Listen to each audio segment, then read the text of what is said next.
Carlos, Severino was he leaned on the fastball against Milwaukee, and he leaned on the fastball a year. Is it a matter of letting a guy, game planning for a guy with what he feels best with?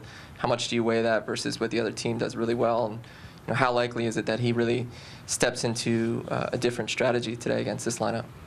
Yeah, you got to stick to your strength, and whether it's his fastball, the two-seam, the four-seam. The biggest thing is he's got to get ahead. He's got to stay on the attack. This is going to be an aggressive team, and they're going to attack them. So I think he's not only have to have a really good game plan, but he's got to go out there and execute.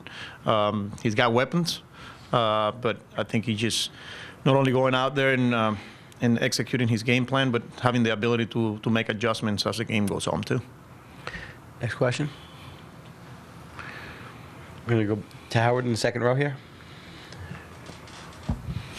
Hi, Mendy. The top of this Phillies lineup, you got Schwarber lefty, Trey Turner, and then Bryce is a lefty. But Schwarber has hit lefties particularly well this year, and I just wonder, as you sort of game plan later in games, has it changed the way you think it's necessary, helpful to have a lefty for that particular 1, 2, 3 of the Phillies?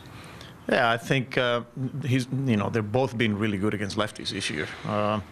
But I think it's just where you are in the game, whether you're up, you're down, how many runs, where's the damage against a lefty versus against the righty, and not only a righty, but who's that righty that you got available. So those are some of the things that we go through it before we make those decisions. Look, they're really good hitters, so whether you throw a righty, whether you throw a lefty, I think you just got to go with what you feel is the best matchup, regardless lefty or righty. It's just, and where you are in the game as far as like score and there's a lot of things, but they're really good hitters. And just from your side, same day after the game, any reports next day of how he's doing, and is he lined up as necessary for you guys? Yeah, we got to wait. Not only today, but tomorrow we'll have a better idea and see where we at, and hopefully he continues to feel good and he continues to be a player for us moving forward. But it was a good sign last night. I haven't seen him today. And again, I think we just got to wait not only today, but get through tomorrow after he plays catch, and we'll have a better idea. Next question.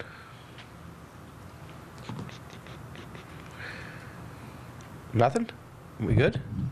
You good? Thanks, Carlos. Okay.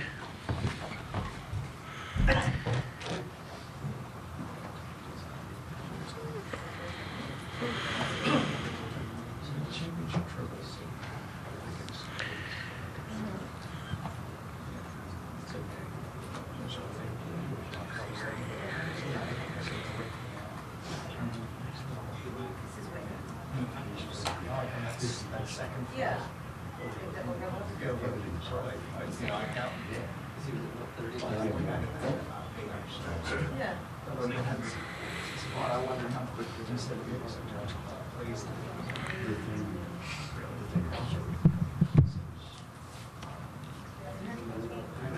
It's actually very cool.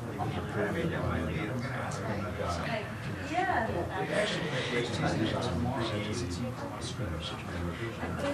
Yeah, I know they go here fresh. Right.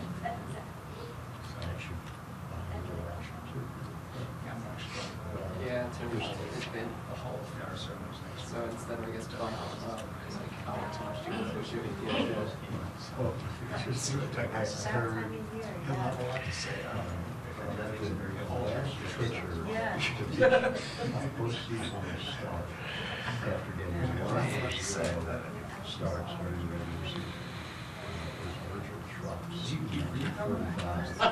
And it's not as a situation, it's trust was involved. So it was like, I don't know that you can take a lot. I think you would just. I would be curious if that adjusted. Yeah.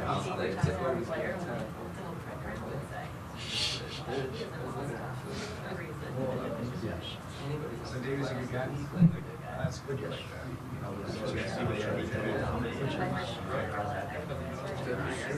Something is out. It's like they Although he says he has a lot of movies. I think that actually is a lot of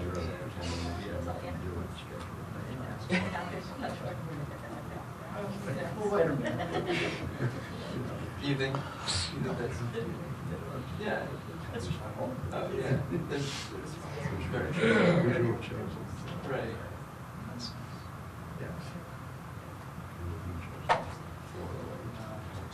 I don't think I've seen a pause like that. Yeah. Or you're that face at the same time. And I guess it worked out last night for the game. It's just excitement, but like, I don't know. That's gonna be like rest of the year. But yeah, I'm surprised. Yeah. that- I don't think I have to. Anytime we ever have those conversations, the conversation is always like, you're 15 with that, and you're just like, oh my God, well, how could you ever do this challenging thing? But it is, it's like, it's not really. That they didn't alternate at all. That's it. Yeah, because it's like, all right, you guys both work the job. Okay. Some of our districts also just like, local statements. And That's true. That's true. City. Yeah. This was for, see, the others. Just that some people, that's much fun. Oh, yeah. So we're doing The lower bowls. The lower bowls filled with obviously we're already selling.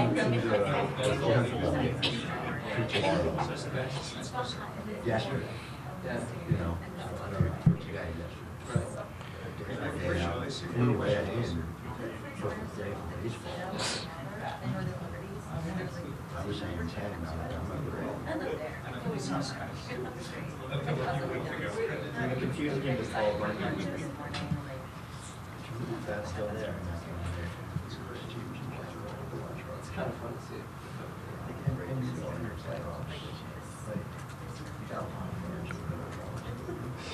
And you could sleep. You did it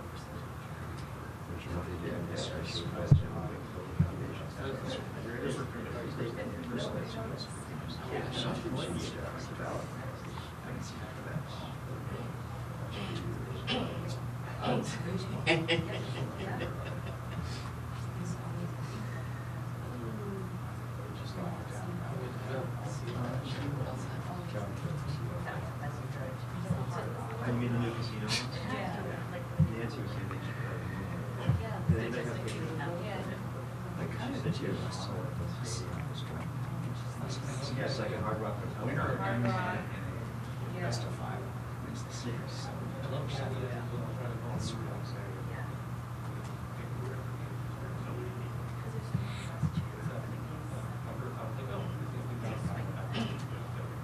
So the saucer station is hard to pass on this thing that's going on now. It's just like, it seems a little short-sighted that you just like, go forward and ask.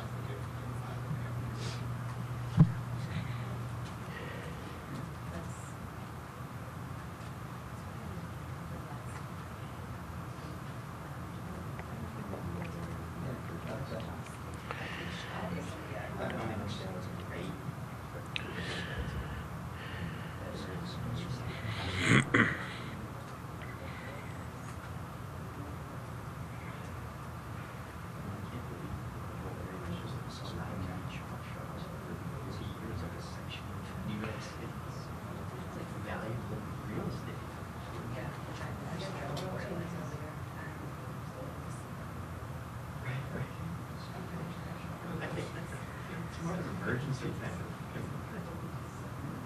In case you see the hubcap.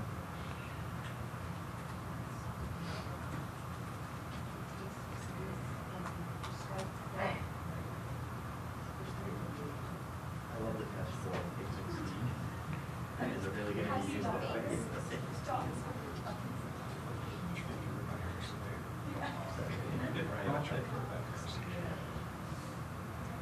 The train stations. I mean, that's like state, yeah. Yeah.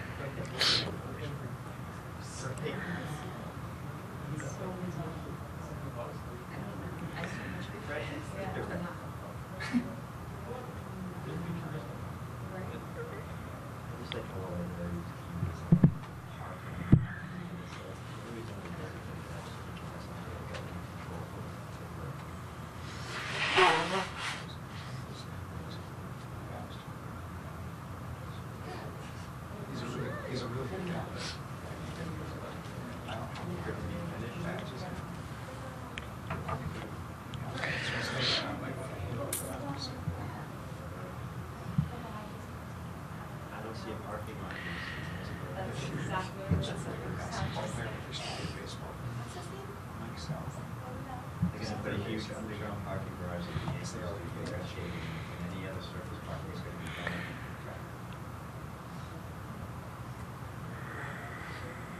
There's a time when Yankees still park in the same lot as the cars, directly across the street where everyone, players, media, we all walk through the same.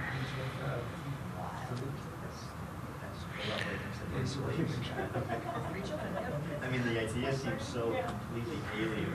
So he was idiots were existing forever. Right. And he's a really laid back guy, but he said when he was just in the minor leagues, he had to teach himself to be a badass. So I kind of remember where we were singing Sweet Child's Cat. Even though that's not his personality. He was like, this is what I'm supposed to do. Yeah, this is exactly kind of play the role. Exactly. You do that with walkthrough things. Yeah. Go in that same meeting. So it's like go a down to the back. so basketball. Yeah. It's like, yeah, I feel like we go to I mean, in Fenway, I mean, they did put, they closed so there's a side entrance that There's no rear guard, right? that's it, and that's That he the. went to. Figure out what college played baseball. Somewhere in Texas. He played a little bit of baseball. I didn't know that. Shameless guessing players.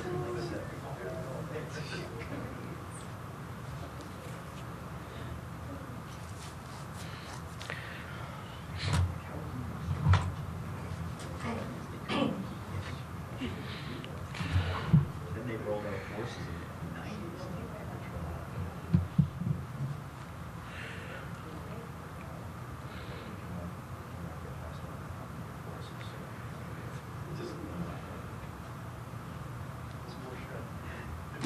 Yes, I was going to say, worked for it.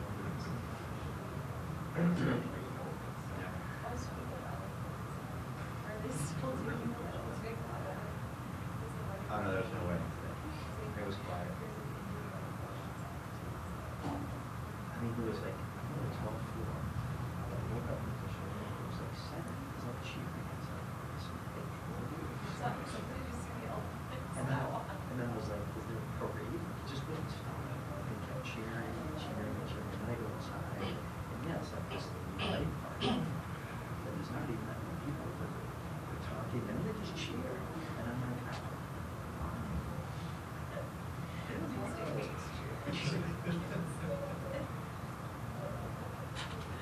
there was a show or something this year. I just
maybe 9:55 actually. You can get by 9:56.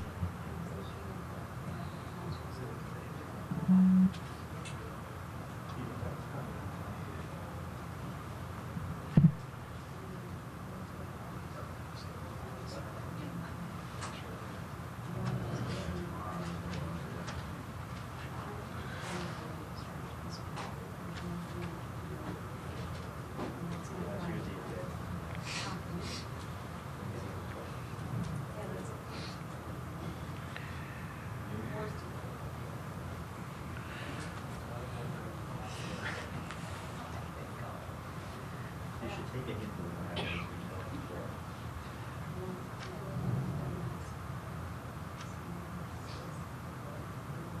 Friday? Or like 7.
Right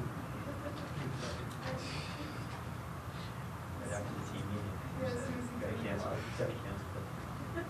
I really think this one hit. This team meeting. Oh, really?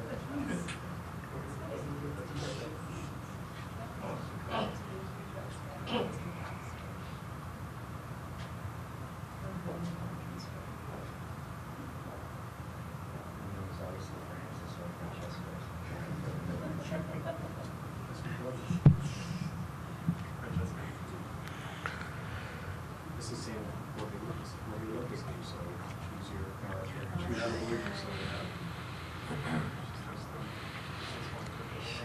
yeah, exactly. Be a tosser, I'm sure. There's an argument. Oh, Dad. I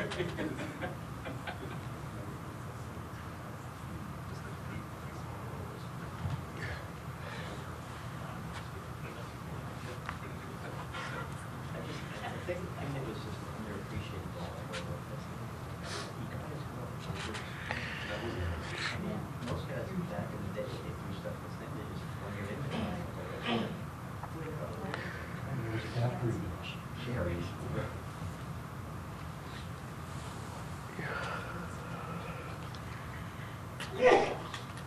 Imagine it. Try again.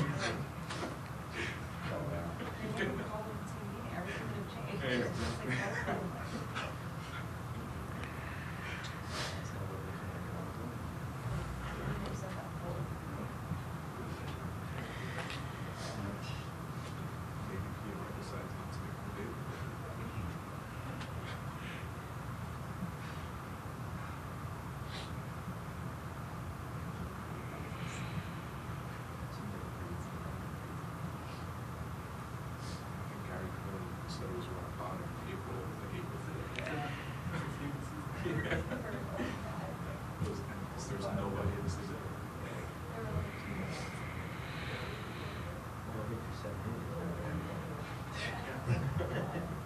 Bader.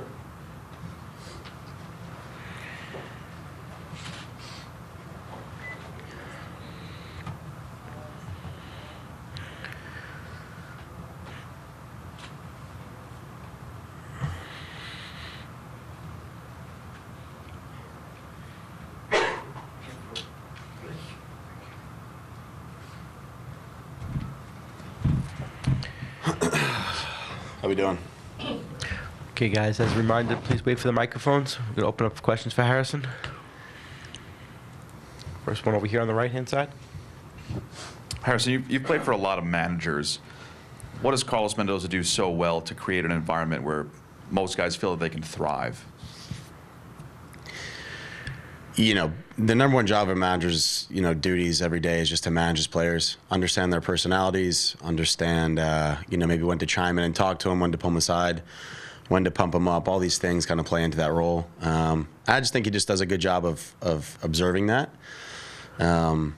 He's very communicative with us. And especially down the stretch here these last 2 weeks, identifying roles and keeping our minds ready for whatever might be thrown our way. I think he's just done a very good job of doing that. So, listen, with regards to that, he's kept it very, very calm, very tame, not making the situation more than what it is, and just laying out how he envisions these things going. And if we have to adjust, he does so accordingly. But I just think he does a very good job of just playing the game situation out for the players, and as it presents itself, we calmly take it from there.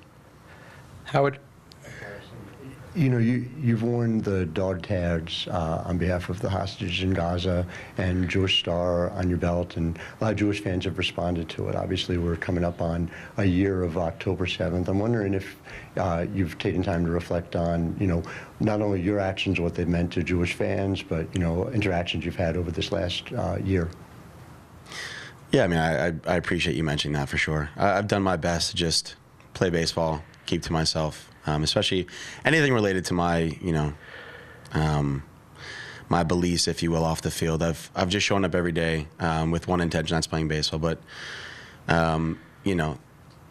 I think it is just important, regardless of whatever might be going on as it relates to Israel and Jewish families and everybody involved in the situation. I think it's just important to just be grateful for every single day as it does come. Regardless of your religious beliefs or anything off the field, as it is for me. I'm just thankful for the opportunity. I've definitely welcomed a lot more love and gratitude into my life as a result of just listening to countless stories and experiences. So, and that goes for both sides, involved here. And I really do want to keep it just related to baseball. But again, I will just say that I think it's important to just be grateful for every opportunity. And this has been an absolute blessing to be a part of this team, to be given an opportunity as a free agent this offseason. I never imagined I would have as much fun as I have this year. So again, I just think it's important to, again, just be grateful and just take things as they come, because you just never know how they might change up. So I'm just excited for the opportunity. Okay, we're going to go over there to Dave Lennon in the back and left. Harrison, I know the starting pitchers have a lot to do with the fact that you guys have got started with a lot of late rallies, but the pitchers that come after those starting pitchers are really good too, out of the bullpen. Can you pin anything on why you guys have been that good late? That's something about what you guys have done, whether your attack, anything that you could point to, maybe?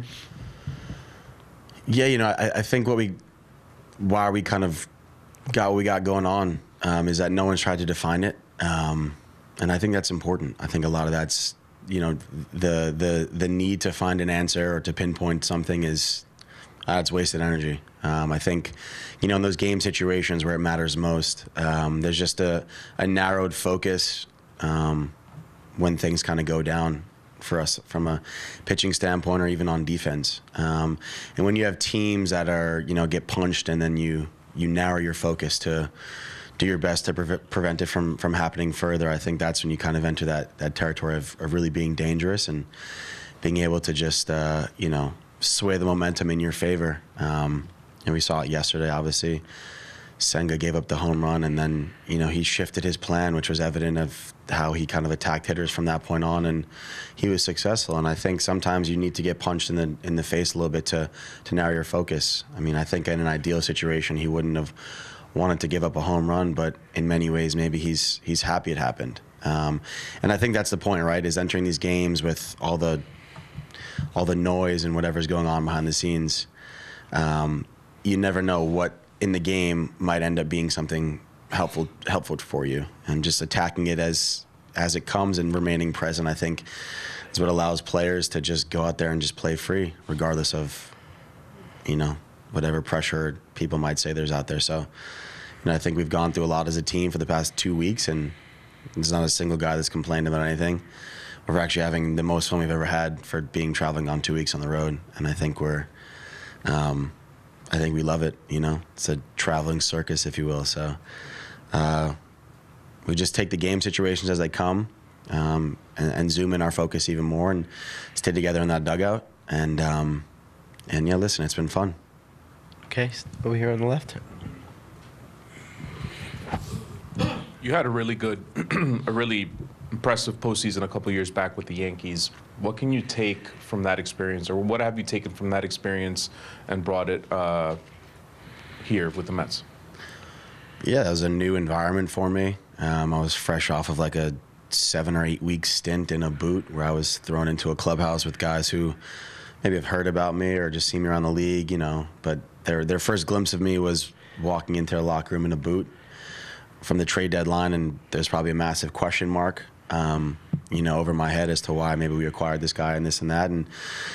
And I think the biggest thing was I didn't really know what the future was going to look like for me there. But I knew that, Brian Cashman said, whenever you're ready, we have all the confidence in the world in you to go out there and play your game. And once I was out of that boot, in many ways I felt free, and I felt like I had nothing to lose. And all I wanted to do was help the team win. And I've said it before, and I've listened to a lot of really good players that I respect around the league say that when you play for something bigger than yourself, all the pressure, all of the expectations, all of the whatever else can prevent you from succeeding, all those go out the window because it's bigger than you.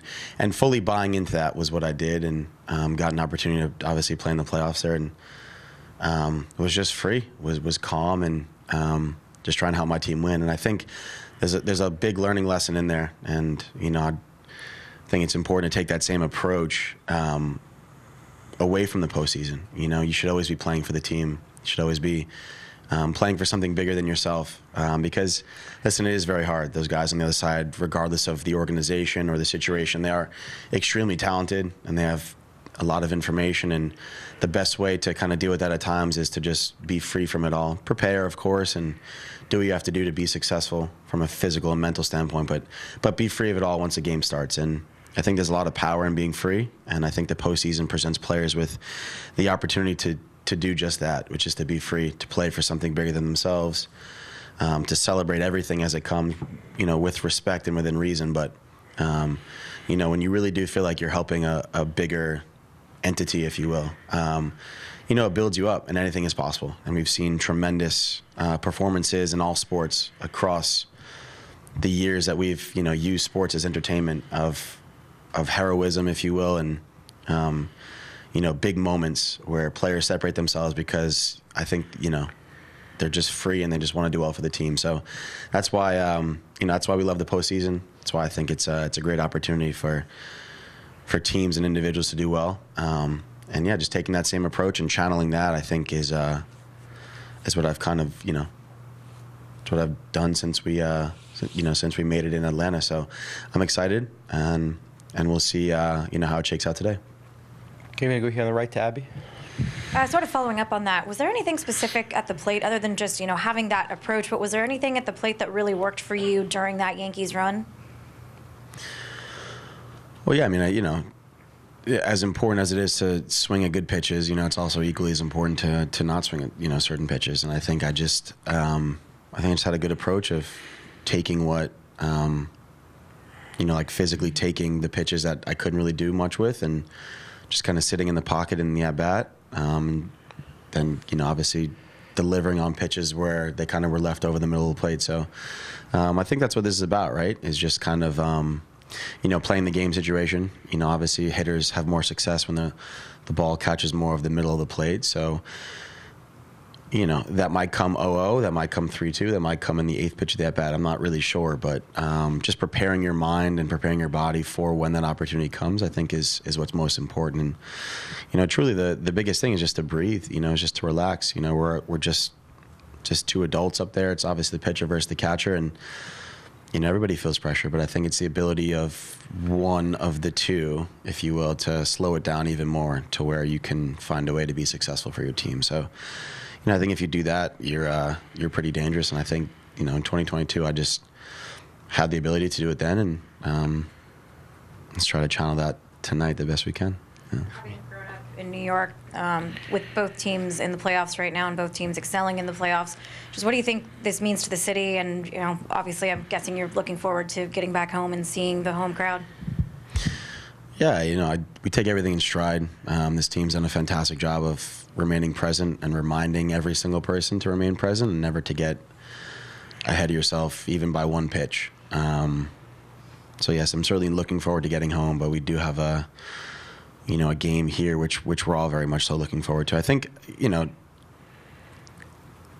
York City is home. New York City is a special place for anyone who's from New York City or just has visited. I'm sure there's, this a similar sentiment, if you will. And listen, I think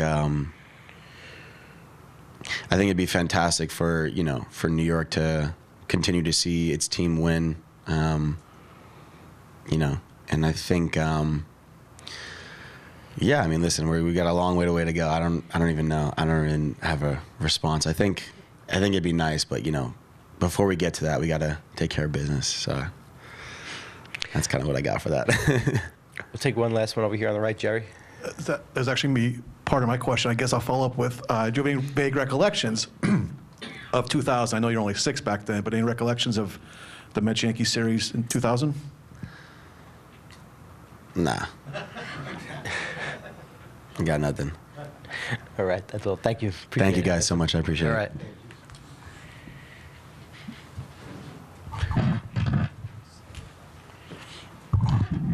That concludes the interview room pregame.